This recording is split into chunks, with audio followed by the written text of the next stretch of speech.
This video is brought to you by John Robson Guitar Tuition. If you enjoy the content, please consider supporting the channel by enrolling on a course, purchasing some guitar lessons or a t-shirt, or you can join my Patreon. Now, on with the show.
Hello chaps, welcome once again to John Robson Guitar Tuition. As always, I do hope you're well. That was me having a little bit of fun with a guitar that very nearly made it onto the top 5 list of stuff that I've reviewed this year, the ERT GW2 Pro.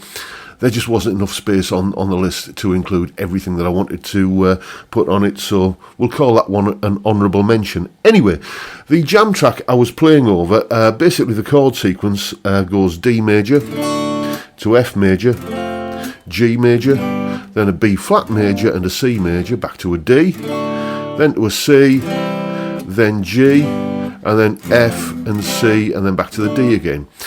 And you can kind of get away with playing a D minor pentatonic over all of that because even over the D major chords, that the minor pentatonic will kind of lend it something of a bluesy kind of sound there, I guess. But it's a jam track that I like to play over a little bit more, kind of following the chord changes.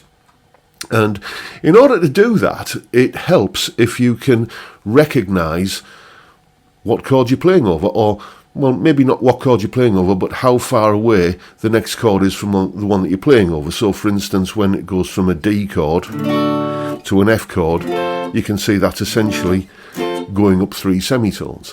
Basically, what we're talking about here is learning to recognise how far apart chords are from, or notes for that matter, are from each other as you're playing, and that enables you to play over a chord sequence like that with much more accuracy, I guess is possibly the word I'm looking for.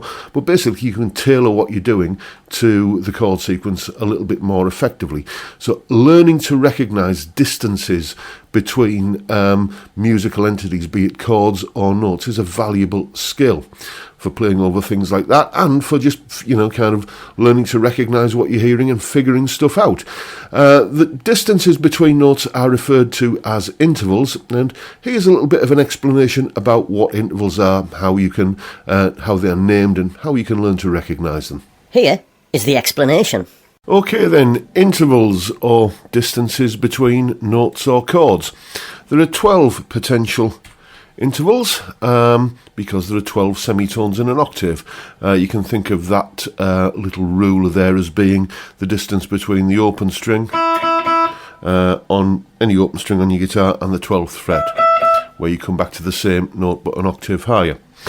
And if we map out a major scale, which is the sort of yardstick that we use for all musical measurements, if you like, you can see that basically we take a root note. Let's do this on the 3rd string, the G, and there's our root note. Then we go up 2 semitones, that takes us to the 2nd note of the scale. Then another 2 semitones takes us to the 3rd note of the scale. Then 1 semitone takes us up to the 4th note of the scale. So we've gone up the open 2nd, 4th and 5th frets, and then we go up another 2 semitones to the 7th fret, and that takes us to the 5th note of the scale. Then we go up to the 6th, 2 semitones above that. Then we go up to the 7th, 2 semitones above that, and then we go up to the octave. That gives us our typical do, re, mi major scale. And basically, whenever you hear anybody talking about being, a second or a third or a sixth or a fourth or anything like that, they're just using that that name as a shorthand for, that number of semitones that you can see mapped out here. But obviously there are some notes that live in the gaps, and there they are there. You can see if you take a second and flatten it, you get a flattened second, okay? Or if you take a third and flatten it, you get a flattened third, and so on and so on. You can also refer to the flattened third as a sharp second, and you can see there, if we go 6 semitones, that's either a fifth that's been flattened, or it's a fourth which has been sharpened. Like that. And what would usually dictate that is you wouldn't call it a flattened fifth if the chord that it was in, for example, or the scale that it was in, had an actual fifth, a perfect fifth as we call it. Okay, you would then, it would usually be there as a fourth which has been sharpened. So the idea is that you don't duplicate the notes. But if you say a sharp fourth when, technically speaking, it should be called a flattened fifth, or any of these kind of things like that, nobody's going to kind of dock you any points or anything, because it's clear what you mean, really. Then if we go up another octave, you see, if we come back to the note we started on, an octave higher, then that second, like that, 1, 2, 3, 4, 5, 6, 7, 8, 9, we're going to call that a ninth, and so on. So there are, when we move up another octave, you can see that the second becomes, or can be called, a ninth, and a flattened third can be called a sharp ninth, and a third can be called a tenth, and a fourth can be called an 11th, and so on. You get the idea. The main thing I'm trying to get across here is that, if you know this basic major scale kind of format, and you understand that a third is 4 semitones, then it's easy to figure out that a flattened third is 3 semitones. Basically just busting the jargon here when it comes to this sort of stuff. So what's important is that you learn to recognise all of those intervals, and the best way of doing that is to have some very, very well-known examples of each of these intervals that you can just hear and just know what they are. So for example, if we're thinking in terms of an octave, okay, just think of the first 2 notes of Somewhere Over the Rainbow, like that. So the somewhere of Somewhere Over the Rainbow gives you the sound of an octave. You could also think maybe of the first part of the melody from David Bowie's Starman, which I won't attempt to sing, but just go on, listen to it if you're not familiar with it. So anyway, that's what an octave sounds like. Let's start moving up the individual intervals within the major scale, so you can get an idea of examples that you can use to recognise them. So for instance, if we go from the root note to the second, that is the beginning of Happy Birthday. Like that. I won't play anymore because that song isn't that still copyrighted. That is the sound of a major second. Then if we go to a major third, just think of When the Saints Go Marching In. There we go. The first 2 notes of When the Saints Go Marching In are a third. What about a fourth then? From here, 1, 2, 3, 4, up to here. Well, just think of Here Comes the Bride.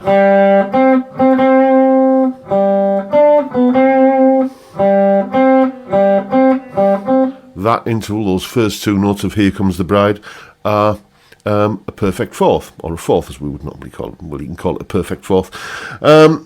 Then how about a fifth? 1, 2, 3, 4, 5. What does that sound like? What's a commonplace example of a fifth? Well, just think Twinkle, Twinkle, Little Star. Yeah? So that is what a fifth sounds like. And now whenever you hear a fifth, or whenever you want to kind of recognise a fifth, you can just think, is it the same as Twinkle, Twinkle, Little Star? A sixth, what does that sound like? Well, given that I'm recording this in December, it's quite seasonal, this. So if I go 1, 2, 3, 4, 5, 6 notes up the major scale, just think of the first 2 notes of the melody for the verse part of Jingle Bells.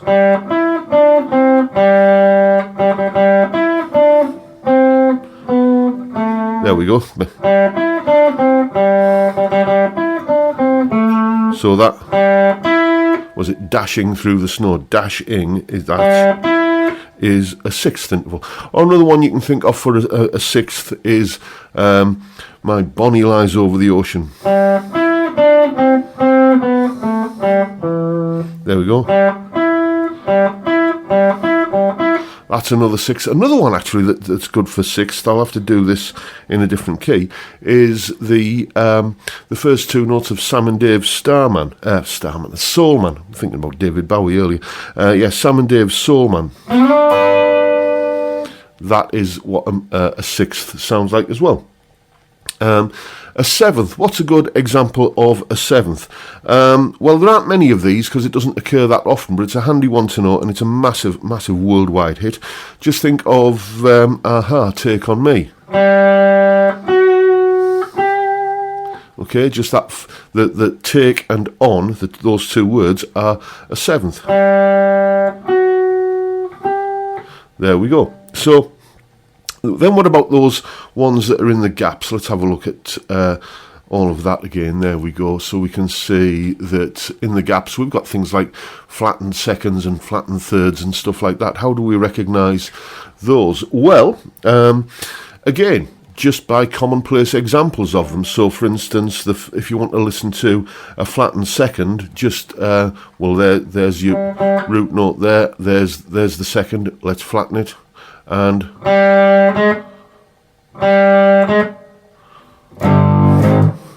you can almost see the shark there coming through the waves, can't you? How about a flattened third? Well, Greensleeves, etc. Okay. First 2 notes of Greensleeves give you a flattened third. Flattened fifth, easy. Let's think of the intro to Purple Haze. Very, very dissonant interval.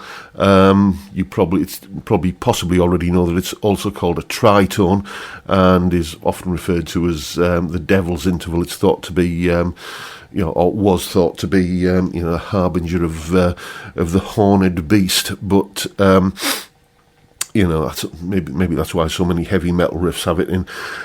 So that is, a flattened fifth. What about a flattened sixth? Dead easy, this one. Just think of one of my favourite movies, actually. What was it called? The Sting. That's it. The Scott Joplin thing from that, The Entertainer. So.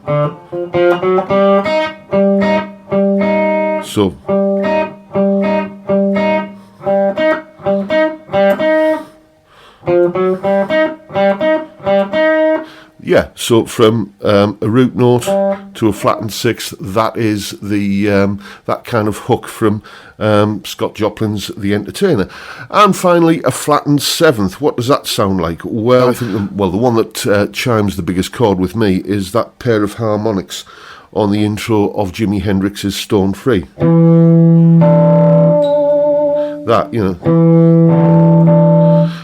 That, that is a flattened seven, but there's plenty of other examples of that as well. So there you have a little bit of a guide to what intervals are, how they're named, and how, crucially, you can recognise them. So now you know what's going on. Go away and have some fun with it. And as always, you will find a full tab for that little solo that we kicked off with in both Guitar Pro and PDF formats, along with a clip of me playing it and a jam track to play along with for yourself, and that explanation clip about intervals that you've just seen there. All of that is up on my Patreon page. There's the address and the link is in the description. $3 or £2.50 a month gets you access to all of these additional goodies and resources that go along with these YouTube videos. A massive, massive thank you to everyone who supports me in that or any of the other ways, all which are linked down below. And that is pretty much it for today, folks. Hope you've enjoyed the video and found it useful and informative in some small way. And if that's the case, please hit the subscribe button and the notification bell if you haven't already done so. And why not drop me a like while you're at it. But as I say, that's it for today. So I'll take this opportunity to bid you a good day and say thank you so much for watching. Thank you for your time. Look after yourselves, folks. Stay well, stay safe, and above all, stay sane. Bye for now.